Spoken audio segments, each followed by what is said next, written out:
Welcome to Fire and Ice, the show about topics. I'm Sevag Tateosian, also known as Ice. I'm Lorenzo Neal, and I'm Fire. Today we're going to be talking about workman's comp, in particular athletes, and whether athletes should be entitled to workman's comp. Lorenzo, what's happening in that arena? Yeah, there's a new bill that's trying to be passed, 1309, AB 1309, and forbids athletes to get workman comp or file workman comp claims in California. I think this bill, if it passed, would be detrimental to a lot of athletes, not just football players, WNBA, women, the WNBA, the NBA, hockey, soccer, baseball, the Big Five, all these sports that this would cover. I think that these owners have to really take a really serious look at this bill, and our local congressmen and senators and stuff need to look as well. Senators here in our state and around to say, look, this is something that we can't allow happen. When they play, let's say, football, it comes with the territory, doesn't it? I mean, you're playing a sport where you can get hurt. So why should they get workman's comp for that? Really? Really, Ice? Let me tell you. I think that when you look at that, and for people to say that, I think it's ignorance is blessed. Yeah, you play sports that you can get hurt. Yeah, the opportunity's there, a lot more, the risk is a lot higher. But is it any higher than a carpenter that's working with a skill saw every day? Is it any worse than a guy, a fireman, when we run out of a fire, he runs into a fire. Is it any worse than a gangbanger out shooting up the neighborhood and everyone else is running and the cops running to the gang member? Is it any worse than any of that when they know their job is brutal, tough, dangerous, tedious, and you die, and things that they do, but they sacrifice their life? Why? Because they chose that profession just like football and sports and entertainers chose our profession. So for you to sit here, and make accusations to say that, hey, didn't they know that they're playing a physical game? Didn't you know that this is a $10 billion a year business? Didn't you know, ICE, that this is a situation that men are sacrificing? Not just that, but think about all the malls that are open on the game day.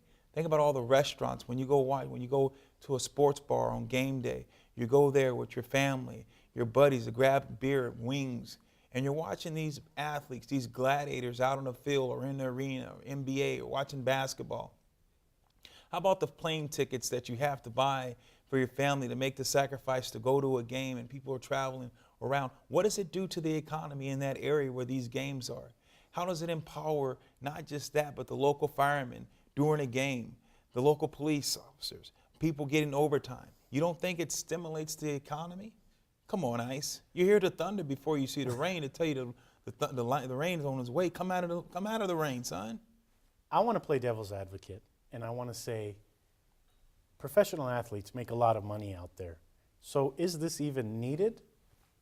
Is it needed? And for people to say that professional athletes make a lot of money, I hear that statement. I'm like, it just irks me. Football is what we do. It's not who we are. When you look at that and you say, when you come out there and no one can't underwrite my knees or my shoulder or my back or fingers that go and fingers and the different things that go, ailments that have my body, when insurance look at me and they're saying, well, we're not going to cover that. So why don't these players have that? Why, you will deny workman comp and deny insurance and a lot of things that people don't know. Here's the perception, Ice, that I got to dispel this myth. Everyone's talking about how these athletes are coming into California and robbing and taking from the workman comp. Do you know, before Tom Brady, Peyton Manning, Lorenzo Neal, all these great ball players, Patrick Willis, before they get one dime, workman comp is taken out of their check. Workman comp is coming out of our CBA, our collective bargaining agreement. Workman comp is taken out before any salary is paid. The owners will have to pay a third. All 32 teams pay a third into that workman comp. Every single player, before a salary is paid, pays into workman comp. Not a dime comes from other states to pay into workman comp. The players We have a system that is in place that we're paying into workman comp, so we protect our own. It's not California. It's not the California workers. There's one, the SEGA fund, that I think it's been over the years, been about $4 million that come out of SEGA fund. That's a $700 million fund that paid some of the players in California. The NFL, our Players Association, saying, look, we want to make that right. We'd rather pay that because we have a fund that is self-funding that will generate money to take care of these guys that are getting hurt and filing workman comp. So when you're saying, do they need it? Of course, when the average NFL player only plays 2 to 3 years. Do they need it? When I played 17 years and all of a sudden now I can't get insurance on my knees and all the different deals when I paid into the system. I'll give you an interesting number. ICE, since you so eloquently spoke, is this really needed? In 2010, $163 million was paid into California from out-of-state athletes, LeBron, all the different athletes, baseball, soccer, all the things that came into California and paid into taxes.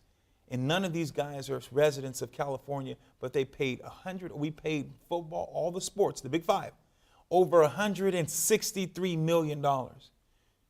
Now, this year, it's estimated $300 million will come into California from ball players that you say don't need. That's what kind of money that is going to be generated just in taxes off their salaries to come in California. So when you tell me, does these guys deserve it? When we see here and we talk about the jobs and all the different things and the hotels, when you go try to get a hotel in San Francisco and it's a ball game and the hotel prices are jacked up. Why? Because they know people are coming into town. It's preposterous. Do you ever see an athlete, when you look at Florida, the Marlins, the baseball team, they built this wonderful, grandiose stadium where the taxpayers had no voice, where they put a bond in place. The owners and the individuals that are working in the legislature put a bond together to build this great park. The taxpayers didn't say they wanted this great park, but guess what happened? Now, they don't get a break on the tickets. They don't get any revenue split on that. So who's stuck with the bill? So you don't see any ball players going out and saying, hey, we want to build a stadium. We're going to put in a bond that we're going to take money from the taxpayers to pay us. If we did that, come on. You hear the thunder before you see the lightning, tell you the rain is on its way. Come out of the rain. I appreciate your passion and your fire when it comes to this topic. And I'm playing devil's advocate here. Why should someone who plays only 5 or 6 times or maybe a year be entitled to workman's compensation if they get injured on the field, especially if that person already has a lot of money? Well, when you ask that question, here's the thing you have to realize. There's a due process. And when you look at this and you say an athlete only played 1 game or 2 games in California, he fouls and he gets hurt in California, it doesn't necessarily merit that he gets workman comp. See, the perception is, wow, that these guys are going to foul, they're just automatically going to get workman comp. They still got lawyers. You still got a judge that's going to rule, did this player play long enough? Well, there's one guy that played baseball, he played 1 inning, and he got, hurt his shoulder, and he wanted to foul in California. There are people out there, but guess if he did get his workman comp, which he probably won't, because there are judges, there are lawyers that are in place and going to say, look, this guy did not play. He can't foul in California, even though he made his income that day in California. My thing is this. When people sit and they say, okay, why did these guys they're getting this workman comp, or should they be allowed to? They're just using California as a venue. We're not trying to take money from California. That's wrong. If the player said, we want California taking taxpayers' dollars and taking our workman comp, I don't agree with that. But the thing you have to realize, when you look at this workman comp deal, just like out there, there's people, that work, and they're in the workforce, and they're lazy, and their boss and their employees and people around them say, wow, that guy's lazy, but he's got a great big salary, and he's taking advantage of the system. Sooner or later, he gets caught up, because people find out. If you're not doing right, people will find out if you're not doing right. And what happens to, just like with people when they abuse the system, the welfare system. Welfare is meant to help people, and there's people that are out there abusing it. But guess what happens? Usually the most people that are using it really, really needs those services. But at the same sense, the system has a way of finding out people if they go out and trying to do things that are shady. Now with us, if someone's taking advantage of our system, they're not hurting California. They're not hurting any of the states. They're hurting themselves. They're hurting our fraternity that we, the players, put into our own workman comp, that the money's allowed it there. If they happen to beat the system, who are they affecting? They're affecting the NFL. They're affecting our union because we've paid into workman's comp. They're not affecting the masses that are out there. There's a group of people out there who say, what if a player fakes the injury? You mentioned it a little bit, but let's say I'm going up there to catch the ball. I catch it and land wrong, and I hurt my knee. How do you know I hurt my knee? There's things called MRI, ICE. There's things called, there's things called X-rays. There's different deals that you can go to and see how that player is performing. And if a guy, I've seen, and that's a great question though, because for the average viewer, maybe people say, wow, this guy got hurt and he's a rookie and he only played 1 year and he wants workman comp. Teams in workman comp usually settle with that person. There's a guy that I played with the Chargers, blew out his knee. Rookie was probably going to be a good player. He only received $30,000. Now he received $30,000. He got his knee, got the surgery, and the workman comp, they paid him $30,000. He didn't make the team, but he got $30,000.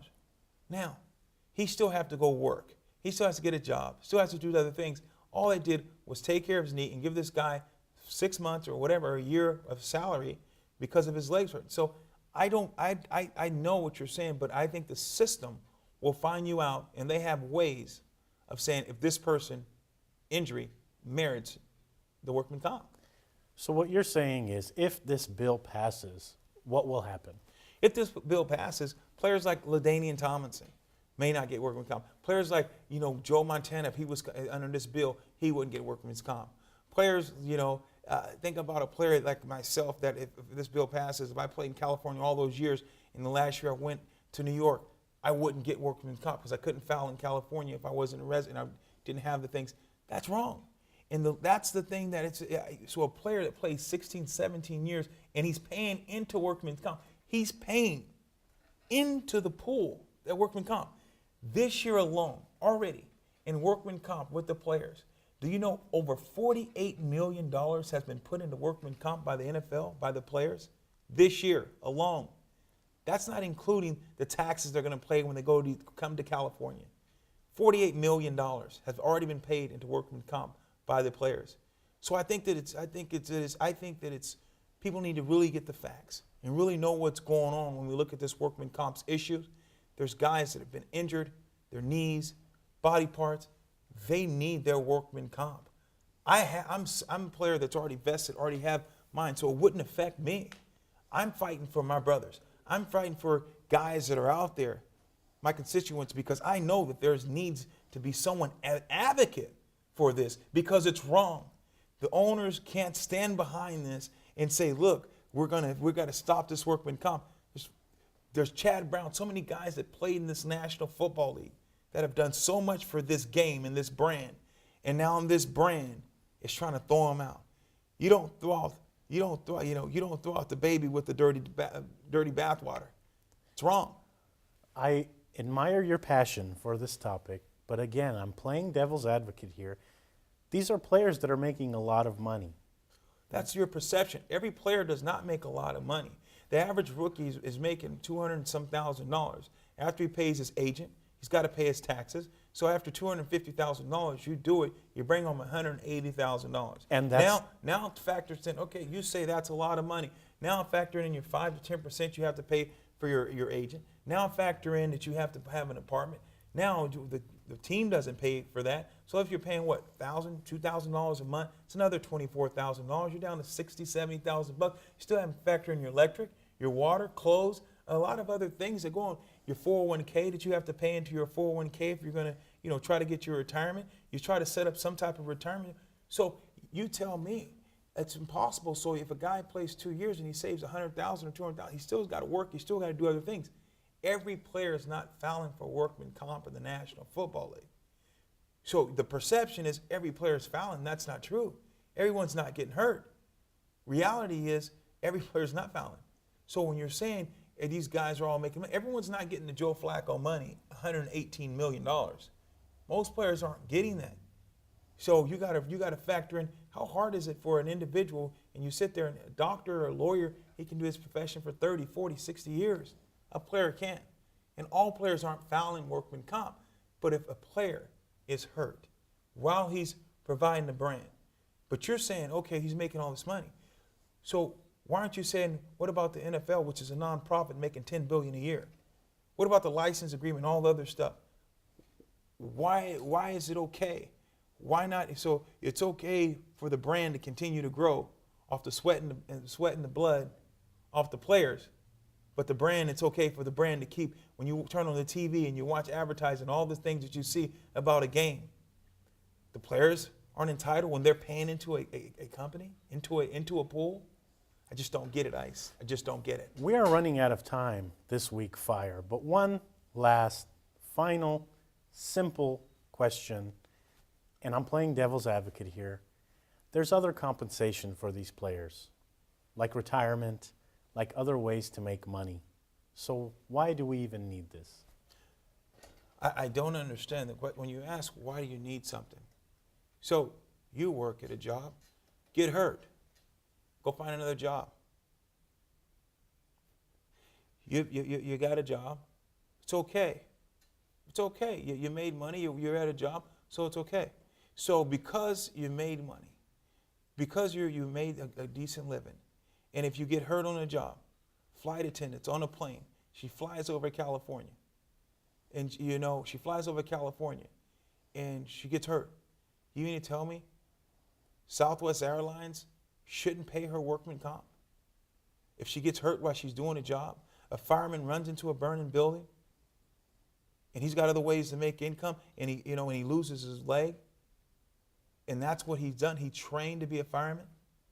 Yeah, he's going to go out and get another job and work with one, but so you're telling me he doesn't deserve workman comp? So why are we being demonized? Why are you demonizing athletes, Fire, Ice? Why are you demonizing athletes and saying because of their athletes, they're not entitled to the same thing that the fireman, the stewardess, the airplane captain, the local, just the average Joe? Why aren't they entitled, Ice? Because they're athletes, so you want to demonize them? It's okay for them to go run the ball down the field and do these things. But then if they get hurt and blow out limbs and can't walk and can't get insured, they're not entitled to something that they paid into? Come on, Ice. Come on. Really? I'm playing devil's advocate here. That's all the time we had. Next time, we'll talk about another issue coming up in the headlines. That's all for this episode of Fire and Ice. I'm Sevag Tateosian, Ice. And I'm Lorenzo Neal. Thank you so much for joining our show. We'll be back next week with a new edition.